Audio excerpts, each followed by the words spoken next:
শুরু হচ্ছে মাধ্যমিক পরীক্ষা এবং শহরের রাস্তাঘাটের কি অবস্থা আপডেট জানবো আমরা। ইন্দ্রনীল রয়েছে। ইন্দ্রনীল, দেখো, সকাল থেকে পরিষেবা কিছুটা স্লথ হলো। দক্ষিণ পূর্ব রেলের লোকাল ট্রেন পরিষেবা আপাতত স্বাভাবিক। কুয়াশার কারণের জন্য সমস্যা হলেও এখনো পর্যন্ত স্বাভাবিক পরিষেবা। এবং মাধ্যমিক পরীক্ষা যেহেতু রয়েছে, সেই মাধ্যমিক পরীক্ষার জন্য যে স্পেশাল ট্রেন, সেই স্পেশাল ট্রেন পরিষেবাও কিন্তু রয়েছে পূর্ব রেলের তরফ থেকে। এবং মেট্রো রেল পরিষেবাও কিন্তু সকাল থেকে স্বাভাবিক। এবং মেট্রো রেলেরও যে স্পেশাল সার্ভিস, সেই স্পেশাল সার্ভিসও কিন্তু রয়েছে মেট্রো রেল সূত্রে, এমনটাই কিন্তু জানা গিয়েছে।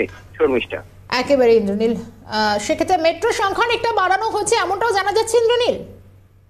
একদমই। দেখো, মেট্রোর যে সংখ্যা, সেই সংখ্যা বাড়ানো হয়েছে, অর্থাৎ টাইম গ্যাপকে কিছুটা কমিয়ে এনে যাতে নির্দিষ্ট গন্তব্যে পরীক্ষার্থীরা পৌঁছতে পারে, সেই কারণের জন্যই কিন্তু যে পরিষেবা, সেই পরিষেবা মেট্রোর তরফ থেকে দেওয়া হয়েছে। নর্থ সাউথ বাউন্ডের যে পরিষেবা, সেই পরিষেবা কিন্তু ইতিমধ্যেই দেওয়া হয়েছে, এমনটাই কিন্তু মেট্রো রেল সূত্রে জানা গিয়েছে। ধন্যবাদ জানাই তোমায়। আমরা আরো ট্রাফিকের আপডেট জানবো। ট্রাফিক সার্জেন্ট রয়েছেন আমাদের সঙ্গে, রাজীব ঘোষ। ক্যালকাটা নিউজে স্বাগত জানাই আপনাকে। আজ শহরে যান চলাচল কিরকম থাকবে, কি আপডেট?